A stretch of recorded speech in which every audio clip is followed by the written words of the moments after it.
tied for first place, and I was kind of talking about how you can't have a weakness on your team in terms of this guy is really easy to target, this guy's really easy to shut down. And my big criticism was Dignitas' bottom lane back then, but with Altec and Adrian, they've actually been crushing as a duo. Last week when they played against Stixxay and Arrow, at 10 minutes, their average CSD was plus 14.6, and then their average CSD at 15 was plus 18. And now up against Doublelift and Biofrost, they were up 7 at 10 minutes and plus 21 at 15 minutes. So they have been crushing every single lane that they played as a duo.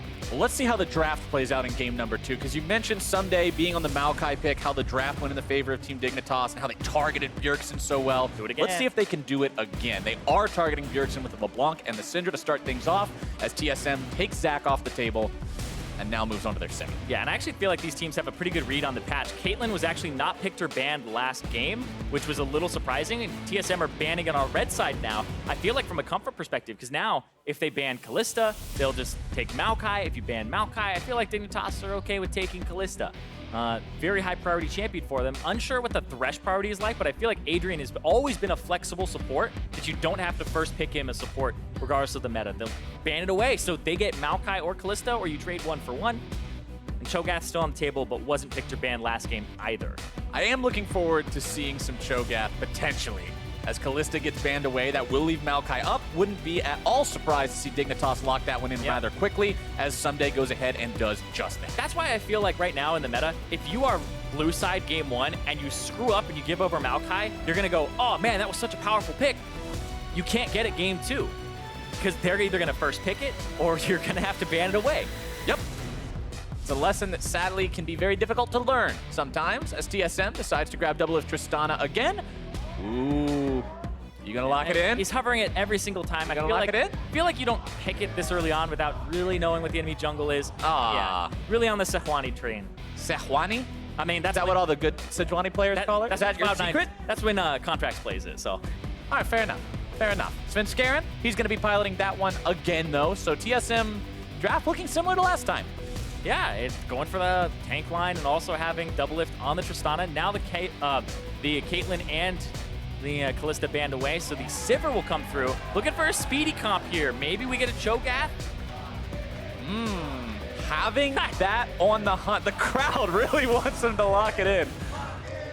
And I love it. It's a 3-beat chant.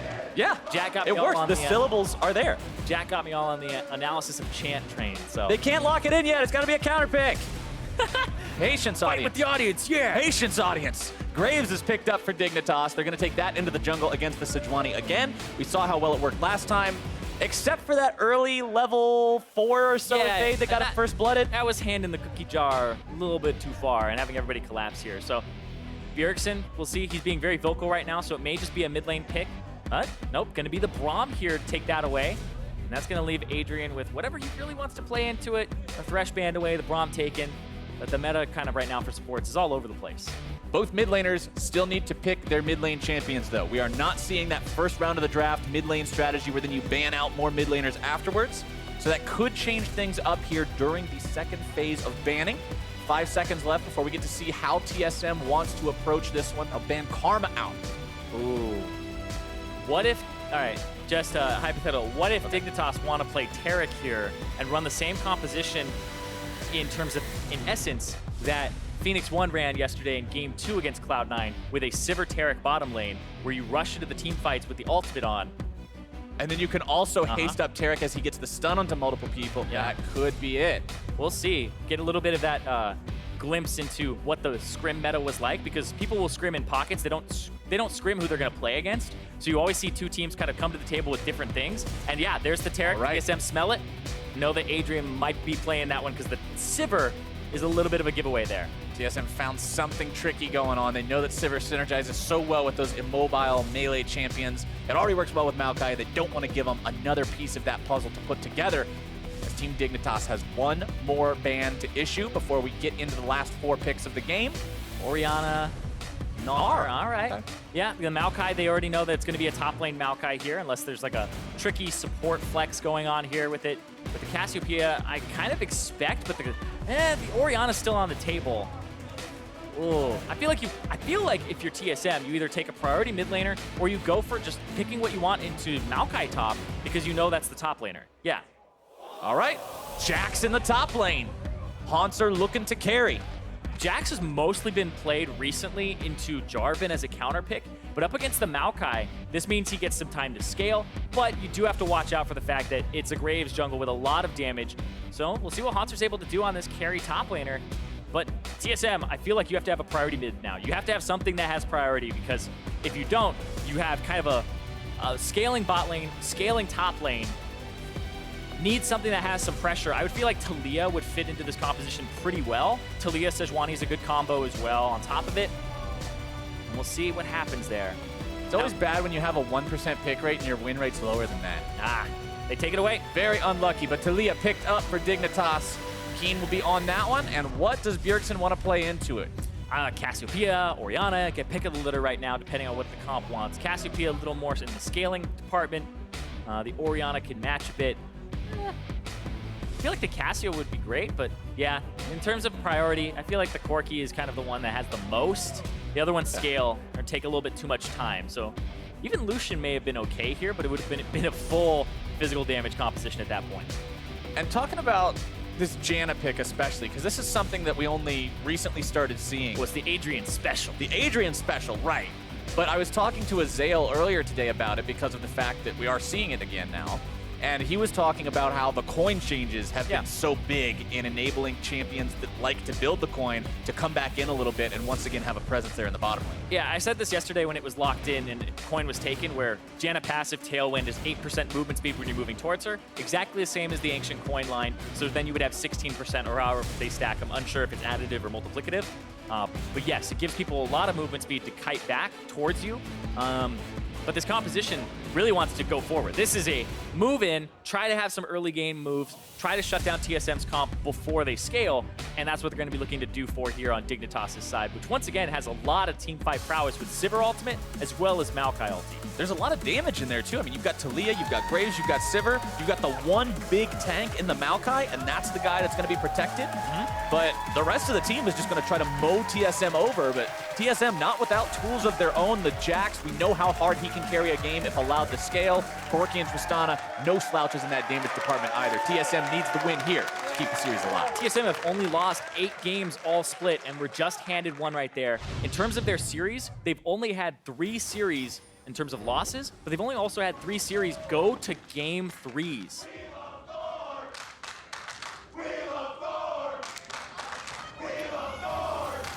Crowd's got their chant going on. What is that? I don't know, but they're chanting. I was unsure. I was like, was that We Love Flowers? Because that would be my chant. That would be you're always number one to me, Zyrene. Yeah. Welcome to Summoner's Rift, ladies and gentlemen. The teams are out of the summoning platform. The crowd is chanting no matter what it is. That's still cool. And we are ready for game number 2. TSM especially ready to prove that they can take this one to game number 3. Dignitas ready to prove they can. You want a fun fact? Dignitas have never lost 0-2. All of their losses have been 3-game series. So, if they lose, it's just another one that's a 3-game series loss for them. And it just seems like Dignitas will get that leg up, and it also shows that they're prone. When they lose, they had a lead in the series at some point, or it was tied, and then they just let it slip through their fingers. So, not saying it's tilt, I'm just saying that there's an aspect here of playing long series and getting a little bit worn out towards the end and not being able to close it. Which totally makes sense. It's absolutely understandable that you could have that kind of mental wear and tear after going through a series, especially when you're used to closing them very quickly. Having it go past that normal point is an indicator that things aren't going well for you, and that could start to get towards people in terms of whether or not they can keep cool and make the kind of decisions and plays that will result in finding that win that otherwise may be a loss.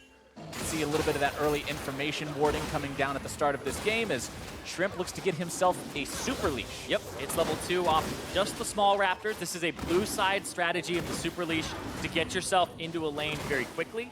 And I assume it's top lane. I assume he's gonna truck it all the way to the other side.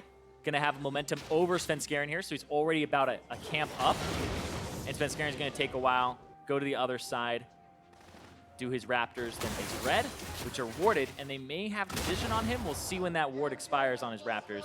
He actually hit the Wolves because the Hunter's Machete does the burn, the 5 damage every second. So he actually got 15 HP per second there as he was traveling across mid lane, kind of using the Wolves like a health potion. Which is really interesting. I remember when the jungle items first got changed around and people were showcasing that strategy with Rumble burning the Raptors. Yeah. Using his Flame Spitter to just constantly keep himself topped off as Someday just trading blows back and forth here with Hanser early on. Shrimp moving into the enemy jungle. We saw last game, he's not afraid to do this. He wants to counter jungle on this Graves. Yep. And he finds his way onto the Raptor King. Because he's much faster than Svenskaren's clear, he actually goes for not using his smite on his red, and that allows him to smite the Raptors away. And Svenskaren was level 2, so he couldn't really contest it either. Can he find Sven again? Yeah, and so does he want to? What he was doing is he was trying to run in and look for where Svenskaren was, but Svenskaren, Altec. The stun Winter's will Bite come coming through. Last hit will get the stun. Altec still in decent enough shape, but really got to be careful about that 2v2 potential between Biofrost and Double Lift. Those two can stack those up and work in tandem. The trade potential is deadly. Yeah, very much so. And I'm looking right now at what is Shrimp going to do with the advantage he has? Because this is going to be a back here from Svenskaren, and Shrimp got a lot of help from his team. The wards that were placed in the jungle, actually Svenskaren avoided the Raptor one, so Shrimp kind of had to go all the way to the other side to steal that camp away instead of find him at his red, which was the optimal, or like the hope. Right, But the ideal situation. Exactly. He takes what he can. Takes what he could. Huh. Still doing okay. Sentences, man. Yeah, sentences can be really tricky things. Very, Anyway. very tricky. About as tricky as laning against somebody who's got a spell shield and a shield from a Janna and a tornado to protect. And there's a lot of tools available for Dignitas here to keep this carry protected, especially as the game goes on. Janna's just exceptional at healing. Yeah, and I love the way that Adrian has played this as well. Like, we don't see too many Wind Speakers supports anymore, where he just gets to walk up every time the shield is up and trade. And Double Lift on the Tristana, like, he talked about in his interview where with Tristana, you kind of just have to sit around and wait, and you should do that. You shouldn't just force the issue as much as possible, because you outscale, right? When he had gotten behind versus, I believe it was TL, he had talked a lot about how he should have just played it safe. Bjergsen taking some damage from Keen early on here in the mid lane. These two staying point for point on CS so far, though. Altec and Adrian finally getting the shove back there on the bottom side. Both these AD carries have a lot of shoving potential, too. I mean, Boomerang Blades, Ricochets, the passive from Tristana on the E, making sure that they all detonate. Yeah. A lot of shoving power between these two. Explosive Shot doing a lot there. Explosive Charge. I always want to call it Explosive Shot, too. I think it's because she has another ability that has It used to be Explosive Shot. Okay, that makes me feel better. It was Explosive Shot back in the day, and now it's Explosive Charge. Not to be confused with Explosive Satchel or anything like that. I'm really glad we don't see Ziggs 80 carry anymore. Watching him kill those turrets in 35% HP was a little bit of a tilter. I much prefer to at least watch Tristana auto-attack them to death. Bjergsen will auto-attack these minions to death along with the help of his Gatling gun to make sure that he can secure all the CS possible. 47 to 45 between those guys, as the Jax farm advantage is pretty real over Sunday's Maokai here on the top side. 45 to 31, exactly where he wants to be in this matchup. Yeah, kind of bonking him right now. Has the shove advantage. And we saw the trades early on where he was using the Counter-Strike and then dipping in. Very aggressive buy there with the Sheen. And no HP or boots to actually back that up. So yeah, he's just going for, getting whatever advantage he can. So he's not saying I'm waiting to scale. He's actually playing it like a punish lane where he can bully the Maokai before the Maokai gets things like the Bramble Vest or the Ninja Tabi. See if Shrimp tries to make a punish towards that as time moves on. Still level 4 on both of the junglers, so not exactly close to those ulti points just yet. And that's where you really have to start being afraid of both of these guys. Sejuani with so much more CC potential, Graves with so much more insta-gib threat once they hit that big ultimate threshold. Yeah, interested to see what happens with the build here for Shrimp again, seeing if he'll go for the same plate as the King build, or if he's going to augment it. We haven't actually seen as many Dust Blades as people in solo queue might have thought. Right. Just way more tanks, right? Because of lethality, just not that great against people who stack armor, and now there's just top laners are back in that form, seeing a lot of that, as well as from the jungle. Well, Keen looks like he might want to get a back in here. That's a lot of usage of his abilities. Has level 6, so may look for a roam as well. Just wants to throw the entire skill set into the wave, make sure that Bjergsen's the one on the back foot having to respond to that. Bjergsen does have teleport. by the way, which is Yes. somewhat unorthodox on the Corki. A lot of times you see him take Exhaust or something similar, but wants to have the more global presence this Yeah, time. he's actually going to be able to, you know, if he had Exhaust, he would have been able to kind of have it removed from Keen with the Cleanse. So, not perfect, but I like the split push pressure that he can have. He can match the Taliyah roam now if he wants to. And Taliyah is actually super good at just backing, never having to take teleport as a character because you just move so quickly through things. And we'll see here if they see him in time.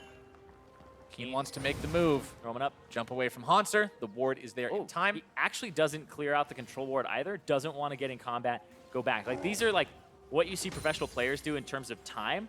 So he wants to get back to the wave, shove it out, and just say, like, there's a ward there, somebody else clear it, right? Not my business. One of those things that you would normally think is questionable if you were doing it in solo queue, because you're like, why is my mid laner not clearing out the ward? I don't understand. He walked over it. He saw it. But Exactly. Well, it's like back timers. We talk about like having a better back timer. Now this gives Bjergsen a timer where he gets to back, and then the next minion wave isn't a cannon minion wave, so Keen will shove this in, and Bjergsen will try to rush here with the package. They'll give him that out-of-combat movement speed, so he rushes back, and he'll be able to not miss anything. And Keen is going to try to push this out. We'll see, is his a cannon minion wave coming up? It is, so Keen will be in a good spot as well to not miss much.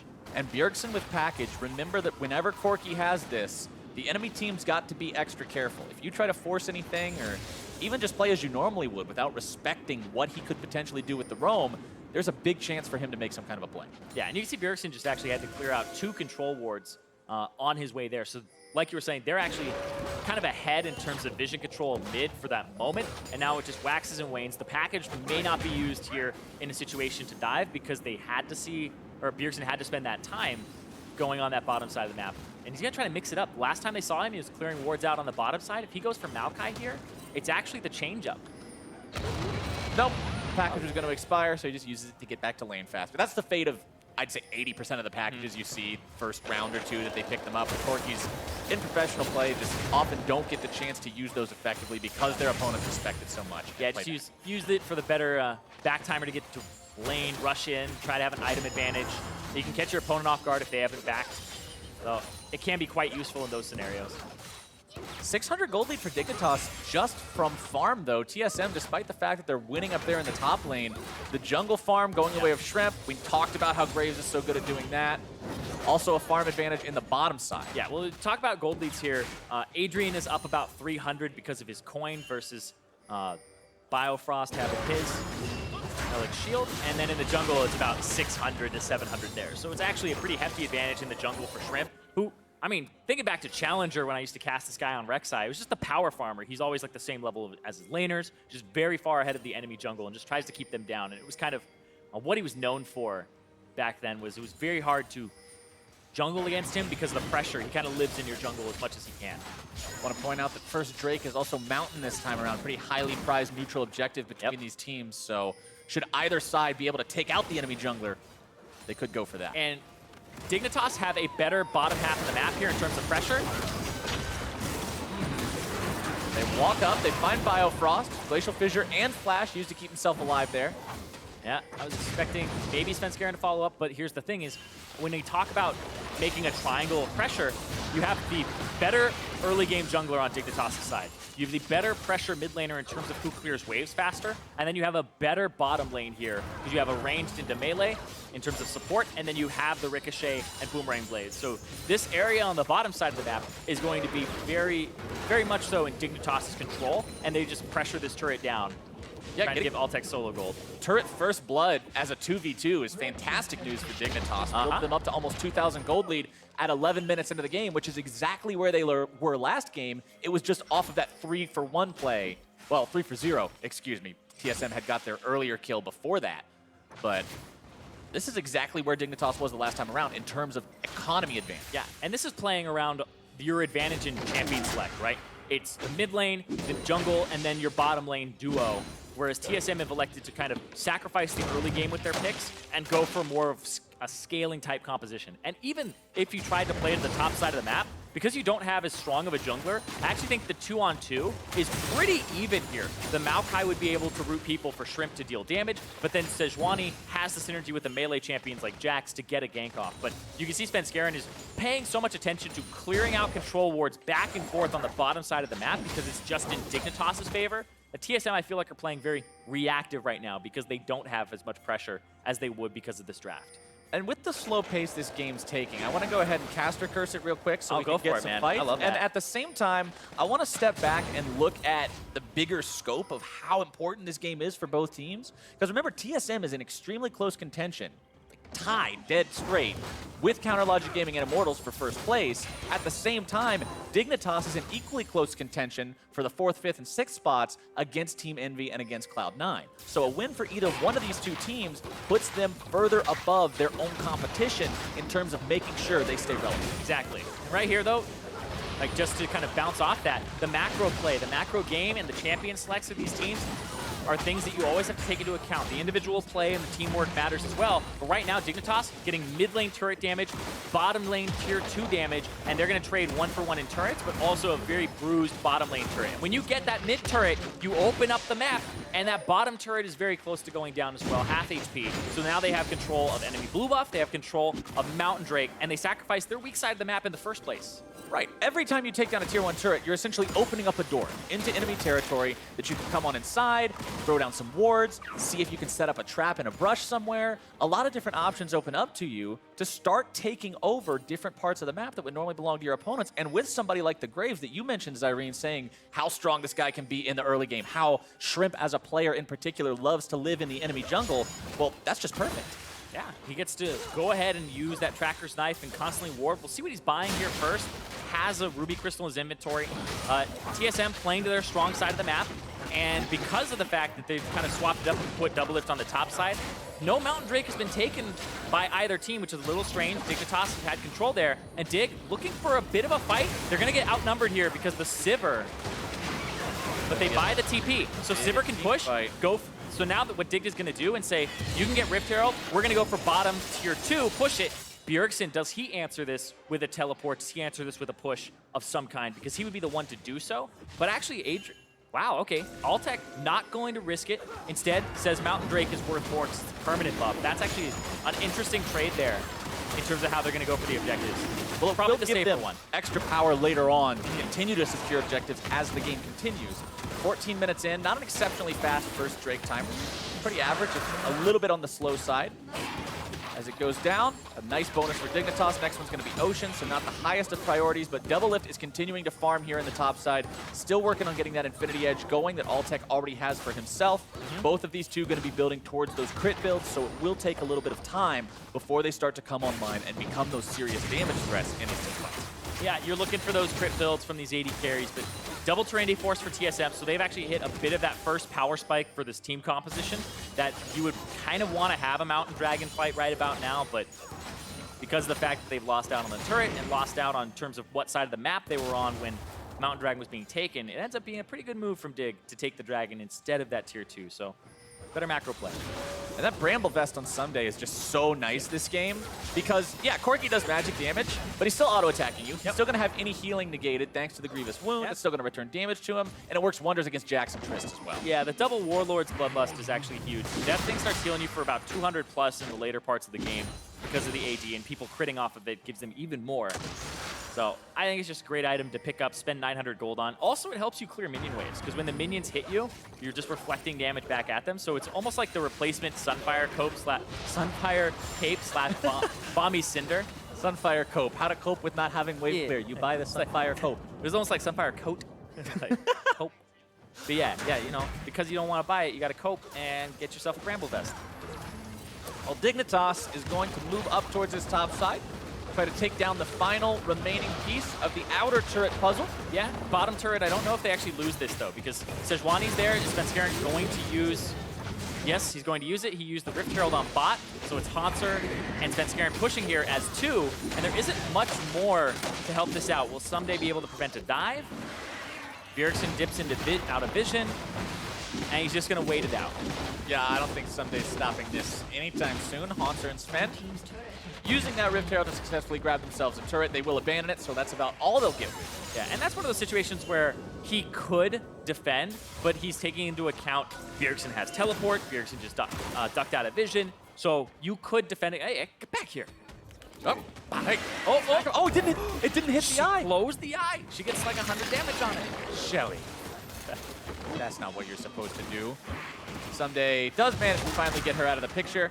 Continuing to farm up on this tree, wants to become that tanky monstrosity he became in game number 1 that can just throw himself into the fight, disrupt the back lines of TSM. But that being said, a little bit trickier this time. Corki has ways away from Someday, whereas Xerath was just a sitting duck if you ever close the distance. Exactly. He has multiple ways to get away here, and I feel like TSM are actually in an okay spot here because their composition scales. If the game is 0-0 and you're behind one turret and a dragon, it's not an awful position to be in when you have a Jax and a Tristana. You're kind of waiting for that late game anyway, but Dignitas, this is where they want to be because they are ahead in the tempo. They have those tier 2 turrets ready to be knocked down in a few lanes, and that's how you have to accelerate the pace of the game here.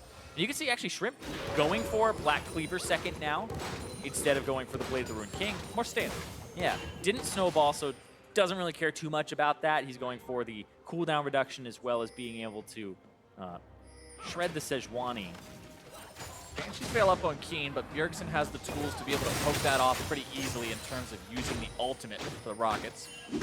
Monster will continue the split push. They're looking for stun on the double lift. They're trying to go for double lift here. Shrimp is actually going to go through. Here's the Talia wall. Uh-oh, double. This could be the first blood. Should be the first blood. And it goes up to Keen. Yeah, he's doing what AD carries should be doing, though, at that point in the game. But now they're going to try to get a dive on the bottom side. Bjergsen, he would have to TP in. Oh, he actually missed him in terms of vision. Now, there's the TP. Looking for something back. Someday has to outplay. Ulti gets dropped, trying to use the Bramble Smash to get himself out. Stun comes through. Someday zoned away from the turret, but they can't find the kill. TSM will have to settle for looking for the Q instead. Yeah, this is actually 5 members from TSM bottom, and Dig are saying, screw that. Top lane, mid lane, trade 2 for 1 in turrets after they got double lift. I love this decisiveness from Dignitas. They're not moving around, halfway channeling backs, trying to figure out what to do. They say, you did this, we're doing that. It's exactly the kind of decision-making that you have to demonstrate if you want to be a top team. They're getting flanked right now. TSM are trying to regroup around Dignitas, but I feel like Dig, someday can TP in here if something happens. Oh, catch out onto Shrimp. That could be huge. They find the damage of burn him down right there at the start. Adrian now having a run from Bjergsen, who bounced forward to find more auto attacks. Off down. Adrian caught out. And 2 for 0 for TSM. Yeah. Someday doesn't have a great teleport position or ward, and TP's a little too late, cancels it, and TSM, great play from them to actually get something back with Biofrost. Taking a lot of damage. That was really, really close to being bad, but Biofrost still in good enough shape to walk away from that one. Quick replay of how they got this catch. And this is great from Hanser. You're thinking about game 1 where that last fight happened and he TP'd in and went in and people were like, what was going on? It's a team call, and this is a team call from TSM to go in because they have the package, they have tools to catch out these members who overstayed, and at the end of the day, they don't get that top tier 2. It's a 1-for-1 in turret trades, and then they trade members across the board. That's 2 for 1 in terms of overall double lift for Shrimp and Adrian, and a 1-for-1 in turret trades. TSM coming out on top of that one, just like you said. They're not super worried about where they stand in the game right now. They've got the confident scales. They're fine taking these reasonable trades with Team Dignitas. Dignitas just needs to find a way to make those trades a bit more unreasonable. They've got the advantage. They've got 2 crit items now completed on Altec. They've got the Leandries plus the Banshees Veil on Keen. Righteous Glory plus just more tank items for Sunday. This team has the tools to make things happen.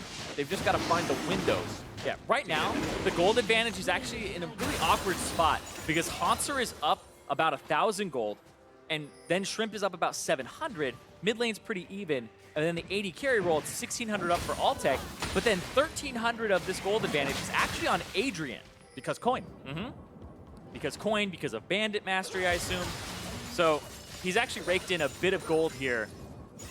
Yeah, he's earned 1,400. Holy, yeah, that's a bunch different. Yeah, 1,400 to 507. Actually, now he's got 1,500 gold from his Eye of the Oasis. Biofrost has earned 508. Yeah, his quest. So 1,000 more gold just from this support item. Azael wasn't kidding. That coin earns you a lot of money these days. Give me the money. Give me the money. It's called coin for a reason. But it puts him on his way to having that Ardent Sensor very early on, and this will buff up their team fight because multiple members will be auto-attacking. You'll have the Maokai, also the Graves, and the Sivir. So once he gets that item, that's where this gold advantage actually kind of manifests. Whereas right now, it's that awkward spot where, oh, they're up 1,400 on a support. Does that really matter in the grand scheme of things? If a fight were to happen now, I would say not too much. An Ardent Sensor is such a strong item. You get a ridiculous amount of gold efficiency from that thing. Every person affected by the buff raises the gold efficiency by like 50% or something absolutely insane like that. The item is one of the best things you can possibly build for any sort of enchanter support that can reliably apply it. I think he's going to back and get it now. There it is. There you go. First item Ardent Sensor on things like Sona is actually, there was a point, I think a patch or two ago, where the highest win rate champion in the entire game was Ardent Sensor first item Sona. And then it was like Janna afterwards. It's like you can control so much of what happens to your AD carry by shielding them and having even more shield power, giving them a heal, giving them on-hit damage. Gives you a lot of power and kind of allows you to dictate what's going on. Give him a shield, give him a heal, give him on-hit drain as well as attack speed. Yeah, the attack speed is huge too. And it lasts for 6 seconds as well. And then the Janna shield is a 6.5 second cooldown. So you can pretty much keep that up 100% on a single person if you wanted to. Dignitas fires off the wall, which doesn't really do anything but agitate TSM. They wanted to use it to check and see if TSM was hanging around Baron or looking to set up anything around those areas, but they don't find any success with it, just sort of noticing that TSM was hanging about, but not accomplishing anything while they were doing so. 42,000 to 39,000 gold, so we've seen kind of a stagnation in terms of the difference growing between these two sides. Which is fine for Hanser, who's working now on his second item, getting more and more wave clear, more and more push power. He's constantly going to make something that needs to be answered in this bottom lane in terms of pressure and threat. Like TSM are totally fine trading farm, right? Dignitas actually shouldn't be the ones who are okay with trading farm over and over again. They should be looking to use Righteous Glory, try to start a fight and engage and use Talia Wall. But TSM are kind of just avoiding. Dignitas aren't pulling the trigger, trying to play a little more reactively. And it's actually giving TSM, I would say, a bit of an advantage in terms of items over time here. The big issues here, I think, for Dignitas is the fact that they only have one person looking to really pull that initiation trigger, and that person is now getting initiated on himself, having to flash away here in the bottom lane. Hanser continuing the attack underneath the turret. Turn it. Someday just keeping these guys here as Altec and Adrian come in. The cavalry arrive. They cut down Bjergsen and Altec once more. Hanser jumping away with the leap strike onto the nearby minion wave, but they get one kill. Yeah, Someday gets out, but Altec rushed there with Adrian. They were able to get to him just in time and get that kill onto Bjergsen. He has teleport, so when he comes up, he can still pressure. There's the TP onto Baron, dig Baron. Does a PogChamp? I think so. This is what they want. This is how you decide to win the game instead of just waiting not to lose. They make the call. But they did have... Oh boy, didn't kill the Blast Cone. Svenskeren has like multiple ways in. Time. Biofrost, double lift, Svenskeren all over the wall. Baron below 1/4 HP. Sejuani ulti makes its way in. Double lift goes over, trying to see what he can go now. Someday trying to block it, but the Baron is secured. Shrimp makes sure he's got it as double lift gets evaporated by the power of that Graves damage. But here comes the powered recalls to stop Hanser on that turret. Jax backing away. Jax just does so much work in a split push scenario. He'll get the tier 3, but he does not get the inhibitor. Now the rest of Dignitas pressuring here in the mid lane. They're up against both Bjergsen and Bio, but they've got the Baron Enchanted Wave. They want to get the tier 3 of their own, make it even. Bjergsen getting himself juggled back by the seismic shove. Yeah, gotta watch out for the TP from Hanser here if they're left in the area. It already caught him once. They need to learn from those lessons. Shrimp cutting himself backwards. Svenskeren decides to take out the control ward. Dig gets back. And now the question is, what can they make of this Baron power play? Yeah, have a few turrets available to him. Remember, the top and the bottom ones are about half HP, and Ocean Drake in 45 seconds. They can reset for that. But yes, this was a situation where this is a 50-50. It shouldn't really come down to this. There's no ultimate available for Adrian. Adrian already used his Q. So Svenskeren goes in while he's nearsighted because of the Graves ulti. And he's actually the one who smites first, I believe. And then it ends up being Shrimp who smites second there. So Shrimp holding it, making sure, knowing there wasn't enough burst damage there from a Sejuani by herself to get in. as Someday did a really good job of jumping in onto Double Lift, who at this point in the game could auto-attack over the wall and hit the Baron if you wanted to. Yeah, the range on Tristan is something that you can't underestimate. It actually does become even greater than Caitlyn during the last couple of levels as that passive continues to stack. Keen and Dignitas have moved up through the enemy jungle, positioned themselves in bottom lane though, and look to work on one of these remaining tier 2 turrets. They don't even really need the minion wave. Nope, they'll just face tank it, put some more auto attacks in there, and now that Someday's finally moved up into a tanking position, they'll grab that one for free. Now he has the Maokai ultimate. You have Talia wall in a few seconds here. I feel like TSM trying to engage a fight becomes very difficult.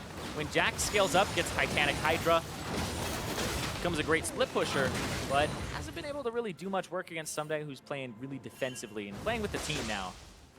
And especially when one person on the enemy team is split pushing the entire game, you want to see teams that pick Talia secure turrets using the ultimate. That's what it's so effective for, and if they can't force the issue like that, now they're going to fall behind to this. He should be doing it now. Next minion wave, there you go. All right, cutting him off. Double lift caught on the wrong side of the wall, manages to rocket jump away, but the tier 3 goes down. The inhibitor will too. That's exactly what Dignitas came here for. Now they can back up and try to stop Hanser. Yeah, TP to the top side from Bjergsen, actually. That's a back from Maokai. He won't be able to actually get here in time, I think. So I think we're actually going to lose 3 turrets here. That's 3 turrets. Oh, he just barely keeps her alive. 79 HP. But like the gold is so close because a lot of teams, once they're behind like that, you don't make that play. Bjergsen TP to the top side to get something back and keep pushing. And so TSM are trading constantly even though they're behind. And that's good because it means they aren't paralyzed. They aren't paralyzed by the pressure. They feel it, but it's not something that's completely pushing them out of the game. And Hanser's going to pick up what he can here. And this is most likely traded for a top tier 2 turret. But are there any TP locations for him? I don't feel like there are. He could go for that bottom inhib. Ocean for tier 2. Dignitas now has no objectives left to take outside of the enemy base. TSM are playing a risky game. They're playing the trade and try to wave clear strategy here. So he's going to go for this, jump on it. Baron Empowered Recall is actually not on Someday anymore. Not on anybody, I believe. Shrimp got himself back, though. Yeah, Shrimp got back.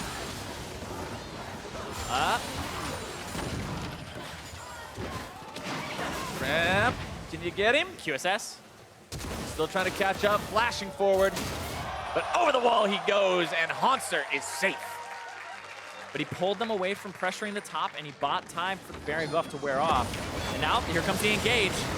Breaking out. This team fight could determine a lot of where this is going to go. Someday eating a lot of auto attacks from double lifts. Fitzgerald looking to tank here right in the middle. Bjergsen grabbing the kill onto Adrian. Double lift. Taking a lot in return. Altec exhausted. Cannot make that counterattack happen just yet. Shrimp stops the back from Hanser, preventing a TP. And the sides will both disengage, having lost 1 Manny. If he was able to get back, there's wards for him to TP to, and now Shrimp overextended. No. 1-for-1 trade now becomes 2-for-1 as Dignitas lose their jungler. And TSM are just pulling Dignitas across the map with their split push pressure. This is how you abuse having a split push advantage. We see so many Fioras kind of group up with the team when they have a big advantage, when you could continue to pressure turrets. And that's what we've been seeing Hanser do, is just pull people away. If you can get that Maokai to answer you, that means that Maokai is not in that fight, and you can take one with a numbers advantage. But look at this. Hanser has flash, but Keen has the wall. Ends up cutting him off, takes the wall down, and Hanser, the escape artist yet again, gets away. Getting out, even has the Randuin's Omen to slow people who attack him in terms of attack speed, but then also has the active, which he used there at the end. It wasn't necessary, but still, just making sure he's in a position to even be a team fighter if he needs to be. And that's actually, okay, well, he went Ravenous Hydra, sold it for Titanic Hydra there, just undid. Was scared for a second. He was going to go for the full HP, like lifesteal split push, but this is better. And I mean, Titanic actually has a hidden extra bonus for Jax as well, because since it's not just an active, it's an auto attack reset, it does give you that instant empower for the 3rd hit. Yeah, gives you more, if you use it at the beginning, it allows your passive of having more attack speed after every hit stack up faster, and it allows you to have that passive from your ultimate get to that next shot a little bit faster as well. Now he's gone from scary to scarier, and you just gotta wonder how much longer can Dignitas allow this madness to go on before there's just no longer a way to deal with this. I mean, yeah, you've got a Thornmail on the side of Someday, but this isn't the old Lifesteal Jax. This isn't Gunblade plus Bork plus Trinity Force. This is a very tanky Jax. And they have to start something here. Someday's going to maybe look for an ultimate.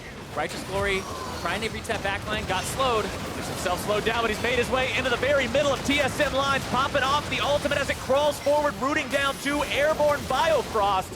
Svenskeren continuing to kite himself backwards. Haunter on the back line of Keen and Shrimp that they continue to try to clean up. He's got the grip. Find the damage, and Altek's grabbing a killing spree. Svenskeren falls, double lift on the run. Altek still looking to get him too. A little bit more should seal his fate. That poor little Yordle. Doesn't matter if you got a spooky hat or not. I think the Tornado will just do enough to keep him slowed down, and Altek's got a rampage. Yep, and that's what you need to do as Dignitas. You need to start those fights, and now Baron is back on the table, and they're doing this perfectly. They're not just starting the fights willy-nilly. They're starting the fight when they can get something afterward. Momentum once again in Dignitas' control. Now they move themselves towards the Baron. Haunter will continue trying to just be a nuisance wherever and whenever he can, but with their jungler dead, TSM knows there's no way to contest this, and Dig grabs another Baron. Yeah, they believe have gotten 3 Barons plus this series. They've been doing a fantastic job of controlling it, especially with that Maokai. I mean, the ultimate was just used. It's back up for Someday. Very low cooldown, 56 seconds to have a team fight ultimate every time. The Enchanted minions are ready to continue the push here in mid lane. Tier 3 goes down. Inhibitor now the target. Keen and the rest of Dig wanting to press this advantage further, but they've got to be careful to not overstay their welcome. One big throw could easily shift the momentum of this game into TSM favor. And they have gold to spend. TSM just spent all of their gold. There's still like thousands of gold on everybody. 2,800 on Altek that he'll spend here. And Someday, he's trying to get in, but I like the Talia wall, the cutoff options.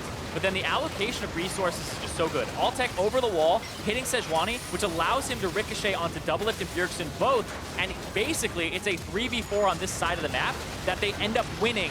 And then it's a 2-on-1 on Haunter. So normally when the split pusher can pull 2 people, you get a team fight victory. But because of the damage, good lord, crap. Okay. Yeah, everybody else on, I mean, that is so much damage. You got everybody else in the game together, Yes, and it's just barely more than Doublelift, or barely more than Altek, my bad. Yeah. He's 2 levels up. The ricochets have been doing work. He's full build, 6 items right now. He is an item and a half ahead. This pickup for Dig has been worked. All right, Inhibitor's down. Doublelift got rooted by the ultimate from the Maokai. Dignitas still wanting to pressure this forward. Doublelift caught out and destroyed.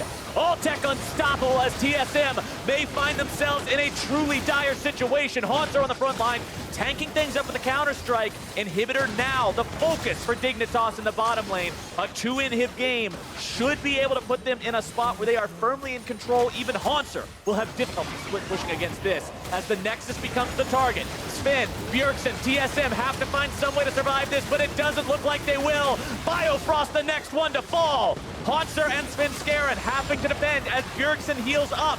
Nexus turret number 1 halfway down. The backdoor protection comes online as Someday continues to tank time after time after time. And Haunter gets thrown up into the air. The helicopter will not save him. Svenskeren cannot escape. And Bjergsen will be the last man to fall as Dignitas 2-0 TSM. TSM, we're in first place, tied in a 3-way tie, and Dignitas in 4th say, no, we're coming for the Titans. They have to play the other 3 teams, and now they're gonna say, we're coming for those top spots. A phenomenal showing from Dignitas, and especially from Altek. He came to compete, becoming the new AD carry for this team, taking this bottom lane to new levels. This bottom lane, the double A tier, the Adrian Altek. They are performing so well. It is actually a little bit unprecedented here. We have seen these 2 guys. We kind of know their level of performance, but in tandem with each other and the way that Altek plays, it's giving them a lot of strength in the bottom lane, where Someday used to be just, Someday show in the top lane, right? Just, if he can, carry games, if Keen is playing and has a counter pick and is doing well. That's not the story. Altek has won every single lane he has played with Adrian so far in terms of CS. He's been a very impactful member in terms of the entire game, and he has just been ridiculous in what he has been able to do and help the Team Dignitas shore up a lot of their issues here. And for those of you out there who really enjoy seeing how good a player is based on the numbers he puts up, if the damage in those fights wasn't enough for you for Altek, 424 farm in 30